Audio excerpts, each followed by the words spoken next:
thevoicebeforethevoid.net, WTF DND, Cthulhu 90s Solo Project, Serving the Servants, Part 1, by Steve Sumner and Zach Parsons.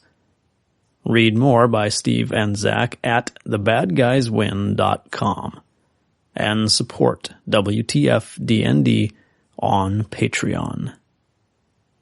Yeah, one of their early adventures. The year is still 1993. Lisa Left Eye Lopez is about to discover the tone out of space. Eazy-E and Station are in Egypt investigating a meteor, and Kurt Cobain has gone missing. But has he really gone missing, or is he finding himself? Struggling with the double nightmares of fame and mythos knowledge, Cobain has decided to go on a vision quest in the desert of Southern California. Unbeknownst to Cobain, evil is afoot in Santa Rosa, as cultists of one of the ultimate malign forces in the cosmos seek to destroy a prophesied savior of mankind. Steve. All right, dude, you ready? Zach. You act like this is a pickup basketball game. Just start. Steve. I'm trying to be nice. Zach.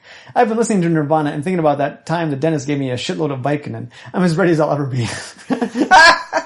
Steve. So Kurt has been feeling down in the dumps. Incesticide wasn't like a classic Nirvana album, and he's sort of distracted by all the fame and being a dad, and also realizing the universe is populated by incomprehensible evil forces that want to destroy or enslave humanity. So Kurt decides to get away. He hears about this spiritual retreat in Santa Rosa, California, where you sign up and you go on a vision quest. Incesticide, yeah. Zach, sounds dangerous. And I don't mean old white people overheating in a sweat lodge dangerous. Steve, there's no sign or anything for this place. You just have an address that turns out to be out in this rocky canyon area in the desert. You drive up a dirt road to an old Airstream camper and a couple of parked cars. There are some creepy old rusty sculptures of like Native American spirits made out of car parts and other junk. Zach, do I have my tonfas? Steve, in the front, you know tonfas? They're like, I think Okinawan martial art, fighting thing. They're basically police nightsticks. Like a square, like a 2x2, just a little bit longer than your forearm, and then they have a handle coming out. So it's a whole fighting style, like fighting with tonfas. Kurt Cobain's weapons of choice is paired tonfas. Okay. Steve, in the trunk. It's evening when you drive up. Dust swirls in the beams of your headlights, and there's a dog on a chain barking. A tanned old man gets up from one of those metal rocking chairs and walks over to the car. Zach. Yeah, I think I'm a little lost. I'm looking for a cool Vision Quest tent, and this looks like a garbage recycling center or something. Steve. The guy sort of grumbles and says, Ricky's out back with the other tourists. He slowly limps over and sits back down in his rocking chair. Zach. I would be annoyed by this dude personally, but I'm guessing Kurt likes the cold shoulder. Fame was such a bummer. Getting out of the car to head around back and look for Ricky. Steve. You find a campfire with 4 figures seated around it. 2 look like college frat boys wearing UC San Diego shirts. One is a fat dad dude with a stooped posture. And then there's this skinny guy with long wispy hair and a jean jacket. He looks related to the old man that greeted you. Zach. Hey Ricky. Holding out my hand to shake. Steve. Ricky Skywalker. Pleased to meet you. Man, you must be Kurt. I dig your music. Did you bring your guitar? He cracks up. No man, don't worry. I've got mine. Zach. Great. Maybe you can also change music for an entire decade. Steve.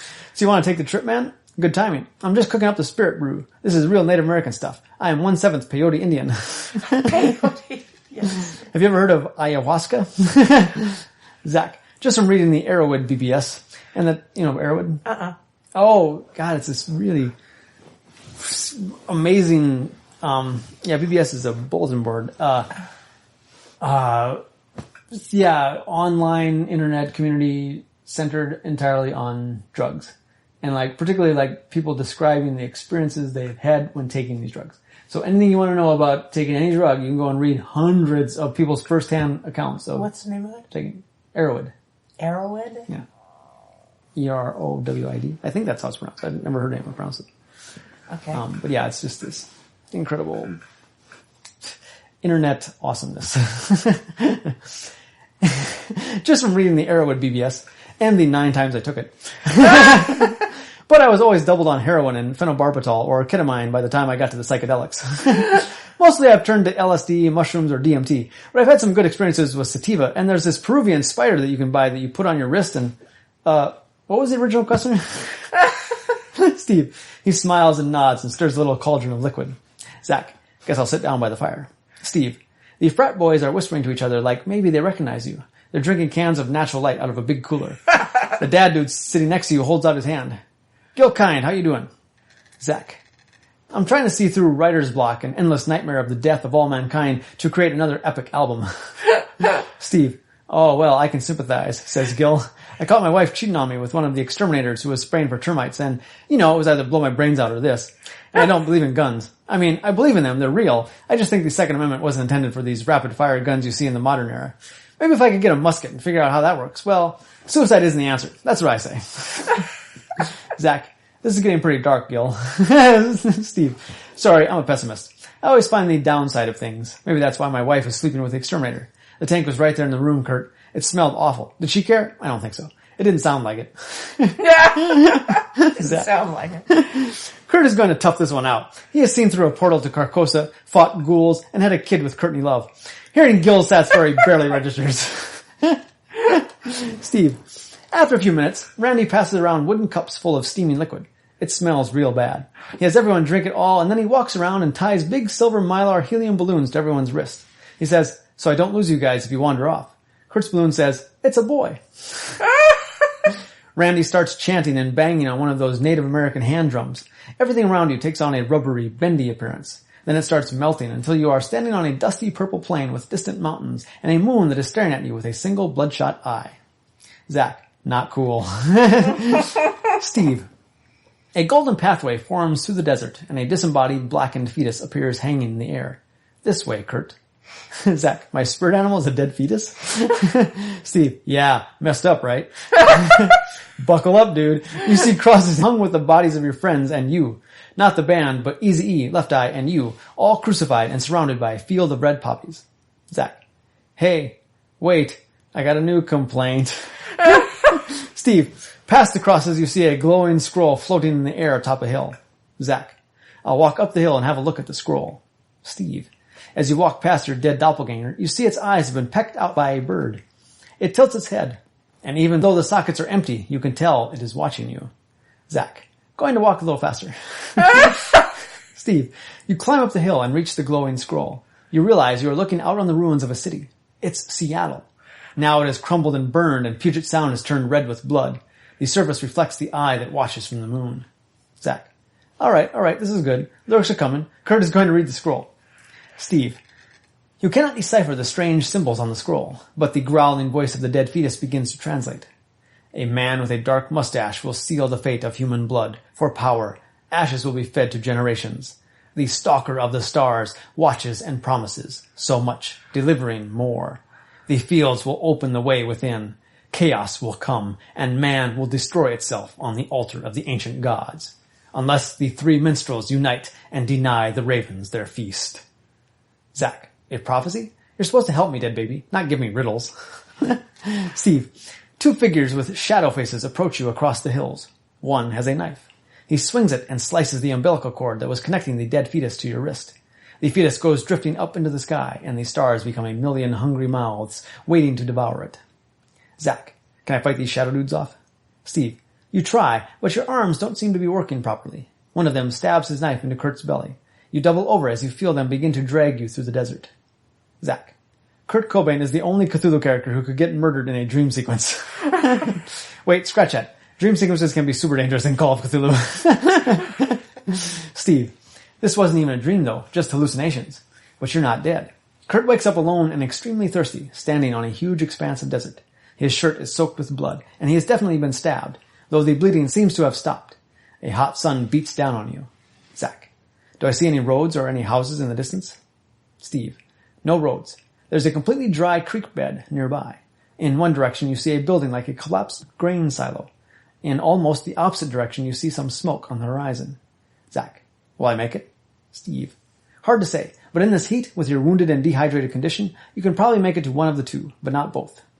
Zach, well, as they say, where there's smoke, there's fire, or at least one of those magician smoke bombs, which I guess qualify as fire. Steve, you spend hours staggering across the merciless desert. Vultures begin to circle. You realize you are approaching the Skywalker Ranch. Zach, Aunt Beru! Uncle Owen! Steve, yes, much like the moisture farmers of old, Ray Skywalker and his father have been torched. Their charred remains are strewn through the fire-gutted camper. The dog lies dead from a gunshot wound. Zach, what about Gil and the frat boys? Steve, No sign of them. There are 3 vehicles missing. Yours, Gil's, and a Toyota Corolla you assume belong to the frat boys. The Skywalker's truck is still there. It's torched, too. Zach. Well, I think I'm probably going to die of dehydration unless there is some water. Steve. You actually do find a little water left in a gallon jug that Randy had mixed with the ayahuasca. Zach. It's not mixed with it, is it? Kurt can't handle another trip like that. Steve. No, the water is that grocery store distilled water they sell by the gallon. There's about a cup's worth. Enough to keep you going a little longer. Zach. Drink it as slowly as I can, and I am going to try to retrace my steps up the dirt road. Steve. It's at least 10 miles to the highway. Zach. Keep walking. Steve. The sun passes its apex and continues into a sweltering afternoon. You are about to give up when you see the dust of an approaching vehicle from the trackless desert. To your shock and relief, you see Gil in a sandblasted minivan approaching out of the desert. Zach. Wave to him, hoping he is not the guy who started the fire. Steve. The minivan rattles to a halt next to you. Gil rolls down the window. He's wearing one of those golf visors, and his balding head is all sunburned. Hey, Kurt, what happened? You don't look so good. Zach. Somebody stabbed me. I think it was those frat boys. Steve. Oh, well, get in. I'll drive you to a hospital. Kurt, this is the Django. He's my spirit bear. This is Django. He's my spirit bear. Gil gestures to the empty passenger seat. Oh, that's very nice of you, Django. Kurt, he'll move in back so you can sit here. Zach. Gil, buddy, first, do you have any water? And second, we have to follow those tire tracks. Those punks stole my tonfas. Steve. I have some hot bottles of root beer in the back. Sorry they sat in the van while I was wandering around the desert. As for part 2, okay, I don't know what a tonfa is, but I'm on board. Zach. Kurt is totally chugging hot root beers until he feels like he's going to puke. Steve. Have you ever had a hot bottle of root beer? Zach. No. Steve. About 1. That's how many you can chug before you feel like puking. Zach. 1 it is. Really, so long as Kurt is no longer actively dying from dehydration, he's going to focus on finding his car. Steve. That's easier than you think. All you have to do is follow the tracks while you listen to Gil enthusiastically describe his vision quest that told him he should open a restaurant called 100 Spaghettis. Zach. That doesn't sound so easy. Steve. You can have it al dente, you can have it overcooked if you like it soft, you can have it regular, however you like. Then there will be 100 different sauces. Zach. Why not offer different pasta dishes? Steve. No, you don't get it. This is about spaghetti. All spaghetti. Zach. That's the easiest meal to make. Probably 30 million people make that meal every night. Steve.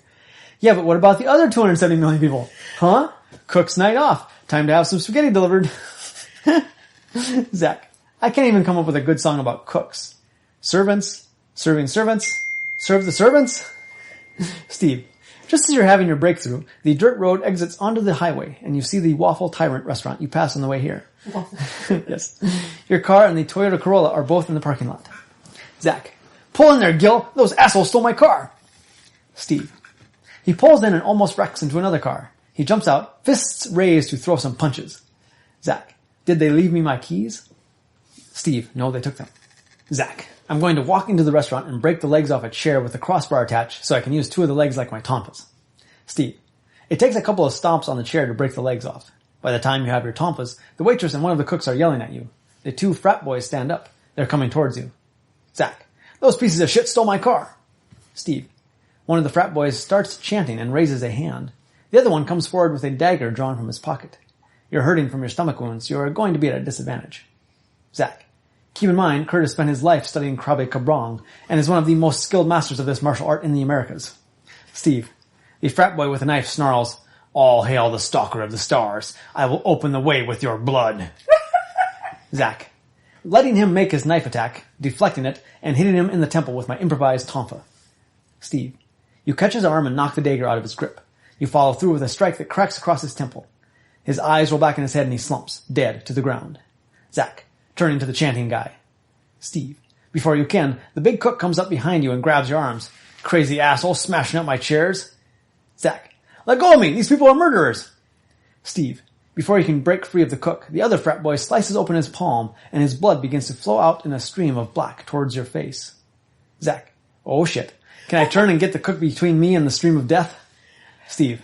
No, he's too burly. However, as the spell is about to strike you, Gil shouts, Kurt, look out! It's the bad spaghetti! He throws himself into the path of the spell. Instantly, his body begins to deform horribly. His skin goes ash white and his capillaries blacken. His veins rupture through his skin, and his flesh peels back from bone, sliding fat and muscle. He dies screaming, his bones breaking and contorting as he hits the ground. Zach. No! Gil! Steve. The cook lets go of you and backs away. Make a sanity check. Zach. Failed. Fail. Steve. You lose 5. A homicidal rage comes over you. Zach. I'm killing this other frat boy. A lot of times. He's going to pay for what he did to Gil. Steve. He tries to stab you, and you deflect the blade by letting him stab you in the arm. You wrap your hands around his throat. You don't come out of your homicidal rage until you realize you are strangling a lifeless corpse on a table at the Waffle Tyrant. Other than the dead frat boy and poor Gil, the restaurant is empty. Everyone else has fled. Zach. I hope nobody called the cops, and I start searching these 2 frat boys. Steve.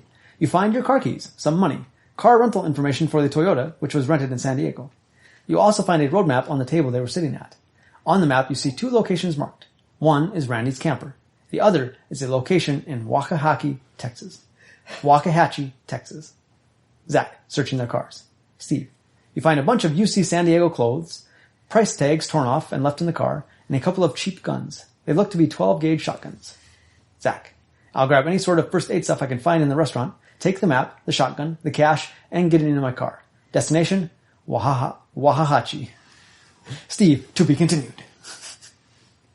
Waxahachie? I think so. Well, that's Waxahachie. That's a great name. Though. Yeah.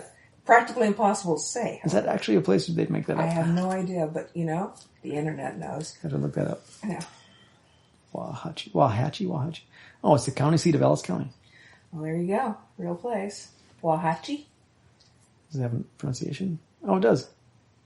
Waxahachie. Waxahachie? Waxahachie, yep. Population of 32,000, that's not a small town. Not small for North Dakota, yeah. I was going to say, North Dakota, that's huge. Yeah. So, Waxahachie. Waxahachie. Waxahachie, Texas.